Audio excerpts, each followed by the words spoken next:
आगे बाबा आखिर में कौन सा सही खींच न पड़ा बत्तीसी की खींच ले अधिकारी है सरकारी मुंशी जिनका जंजाल ठोक दी और छुतरी तो मुंशी या बात ना है यार पैसा नहीं ले ले ले हमारे ऊपर लगाओ तो फिर नमस्ते हाँ फिर नमस्ते ये बताओ तुम्हारा नाम है जुल्फी प्रसाद और इनके नाम है भगोना प्रसाद ये तू की क्या है ये हमारा है और यू न्याल को काटत है ये भगवान लड़का काटत है माँ लड़का आयु हाँ साहब यहाँ भैया सही है तुम्हारे लड़का हाँ साहब हमारे लड़का पक्का जानते हो न्याल काटक को कही रहा है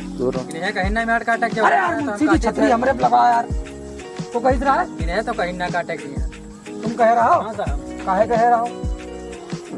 तो हमारा तुम काट दी कटवा दी हमें बपौती है तुम्हारे दूसरे बाप बाप बाप एक बाप के लड़का हो हाँ